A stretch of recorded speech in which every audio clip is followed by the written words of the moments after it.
आर्यनगर के राजा धर्मवीर, न्यायप्रिय और बुद्धिमान थे। उनकी एक बेटी थी, राजकुमारी आर्या। आर्या बहुत ही सुंदर थी। आर्या बचपन से ही अलग थी। उसे शिकार, नाच गाना या महल की शान शौकत से ज्यादा लोगों की बातें सुनना और पहेलियां सुलझाना पसंद था। वो हर बात पर सवाल करती थी। धीरे धीरे उसका बचपन बीतता गया।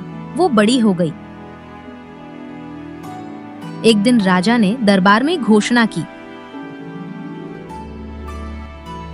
अब मेरी उम्र बढ़ रही है। मैं चाहता हूं कि आर्या राज्य के काम सीखना शुरू करे। कुछ मंत्री इस बात से खुश हुए, लेकिन कुछ को यह पसंद नहीं आया। उन्होंने तर्क किया, महाराज, राजकुमारी भले ही समझदार हो, लेकिन राज्य चलाना आसान नहीं। समय आने पर उसकी परीक्षा हो जाएगी। कुछ दिनों बाद एक साधु राज्य में आया। वो लोगों की बुद्धि की परीक्षा लेने के लिए प्रसिद्ध था। उसकी चर्चा पूरे राज्य में फैल गई। साधु दरबार में पहुंचा और राजा के सामने खड़ा हो गया। सुना है आपकी बेटी बहुत बुद्धिमान है। यदि वो मेरे 3 सवालों का उत्तर दे दे तो मैं उसे इस युग की सबसे चतुर राजकुमारी मानूंगा। महात्मन, यदि आप मेरी पुत्री की बुद्धि की परीक्षा लेना चाहते हैं तो अपने 3 प्रश्न पूछ सकते हैं। मुझे विश्वास है कि वो अपनी समझ और विवेक से आपका संतोषजनक उत्तर देगी। राजा ने चुनौती स्वीकार कर ली। साधु ने सवाल पूछने से पहले ही घोषणा कर दी कि उत्तर देने का अवसर पूरे दरबार को मिलेगा।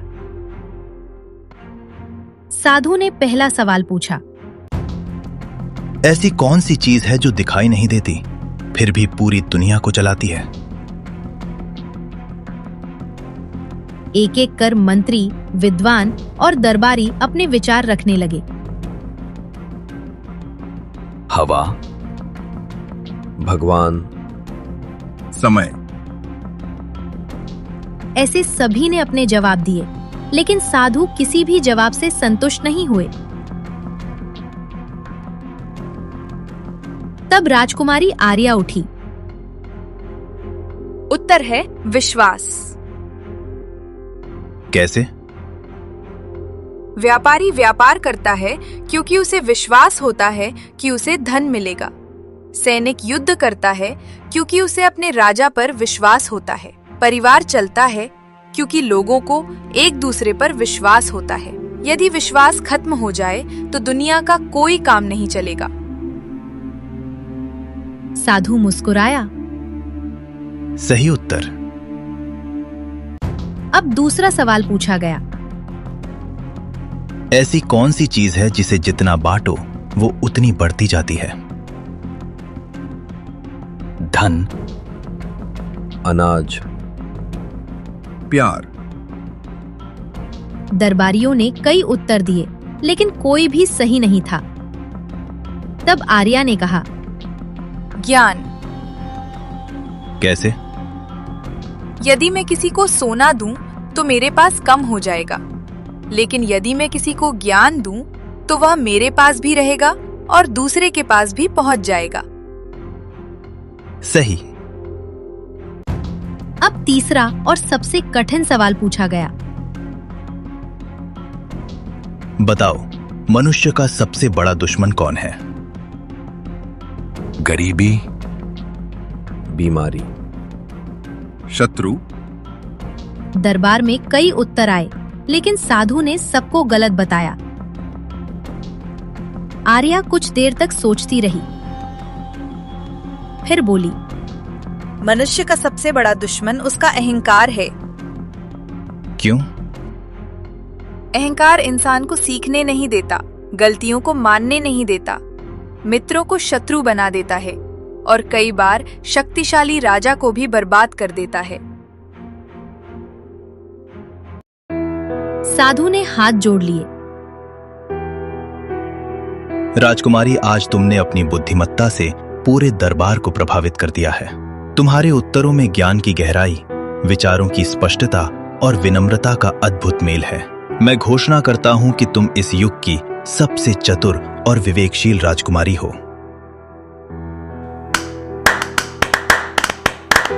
पूरा दरबार तालियों से गूंज उठा, लेकिन आर्या की असली परीक्षा अभी बाकी थी। उसी रात एक व्यापारी महल में पहुंचा। वो बहुत परेशान था। महाराज, मेरे 2 बेटों में झगड़ा हो गया है। क्यों? मेरे पास एक बहुत कीमती मोती है। मैंने अपने बेटों से कहा था कि मेरे मरने के बाद ये मोती उस बेटे को मिलेगा जो सबसे ईमानदार होगा। अब दोनों खुद को ईमानदार बताते हैं। अगले दिन दोनों बेटे दरबार में उपस्थित हुए। दोनों पूरे आत्मविश्वास के साथ अपने अपने पक्ष को सही साबित करने लगे। महाराज, मैंने जीवन भर पिता की आज्ञा का पालन किया है। व्यापार में कभी छल नहीं किया। ये मोती मेरा अधिकार है। महाराज, केवल अपनी प्रशंसा करने से कोई ईमानदार नहीं बन जाता। मैंने भी कभी बेईमानी नहीं की। यदि ईमानदारी की बात है तो मैं भी अपने भाई से कम नहीं।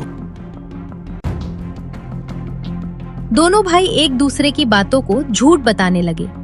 कोई गवाह ऐसा नहीं था जो किसी एक को अधिक ईमानदार सिद्ध कर सके।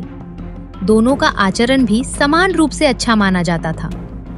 दरबार के मंत्री और विद्वान भी किसी निष्कर्ष पर नहीं पहुंच सके। अब ये तय करना असंभव लग रहा था कि व्यापारी का सबसे कीमती मोती किसे सौंपा जाए। पूरा दरबार असमंजस में पड़ गया।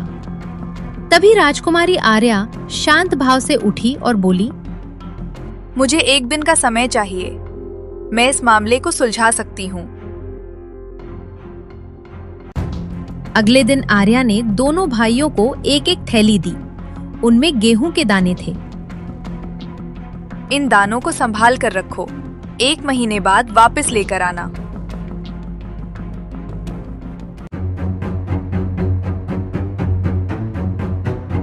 एक महीना बीत गया। पहला भाई अपनी थैली लेकर वापस आया।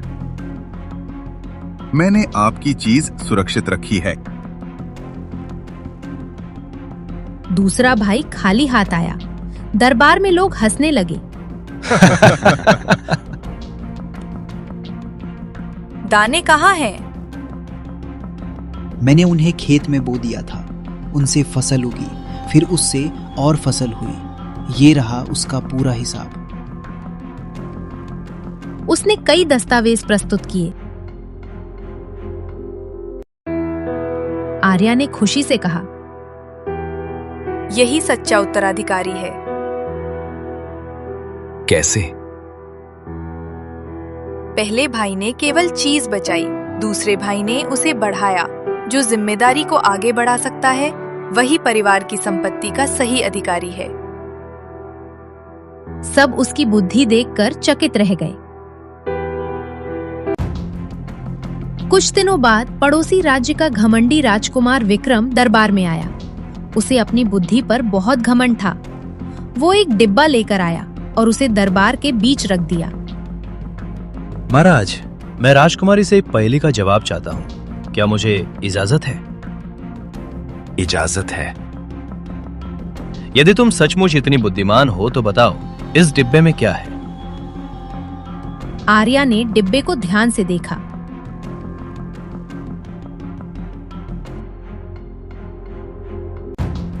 फिर उसने एक अनोखा सवाल पूछा। राजकुमार, पहले मेरे एक प्रश्न का उत्तर दीजिए। क्या इस डिब्बे में वही वस्तु है जिसके बारे में आप इस समय सोच रहे हैं? राजकुमार को लगा कि उसने बहुत आसान प्रश्न पूछा है। हाँ, बिल्कुल। तो फिर इस पहेली का उत्तर कोई भी नहीं दे सकता। क्यों? क्योंकि आपने डिब्बे में रखी वस्तु के बारे में कोई संकेत नहीं दिया। आपने केवल यह कहा कि उसके अंदर वही चीज है जिसके बारे में आप सोच रहे हैं। आपके मन में क्या चल रहा है, ये कोई नहीं जान सकता। इसलिए उत्तर डिब्बे में नहीं, बल्कि आपके मन में छिपा है। ये सुनकर राजकुमार विक्रम निरुत्तर हो गया। उसे समझ आ गया कि उसने ऐसी पहेली पूछी थी जिसका उत्तर तर्क से नहीं बल्कि उसके निजी विचारों पर निर्भर था।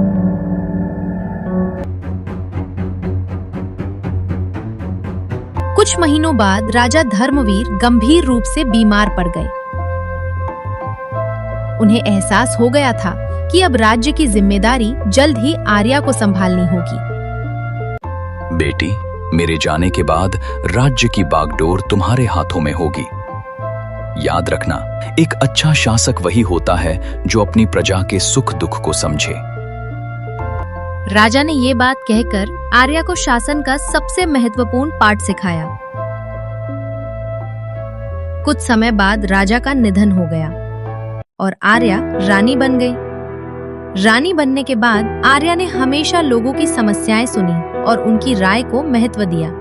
किसान, व्यापारी, सैनिक और कारीगर सभी उसके न्याय और व्यवहार से खुश थे। एक दिन उसे अपने पिता की कही हुई बात याद आई। याद रखना, एक अच्छा शासक वही होता है जो अपनी प्रजा के सुख दुख को समझे। मेरे पिता सही कहते थे, राज्य की सबसे बड़ी शक्ति उसकी प्रजा है। तब उसे समझ आया कि किसी भी राज्य की असली ताकत उसका खजाना या सेना नहीं बल्कि उसकी खुश और विश्वास करने वाली प्रजा होती है। उस दिन से आर्या ने और भी अधिक समर्पण के साथ राज्य चलाया।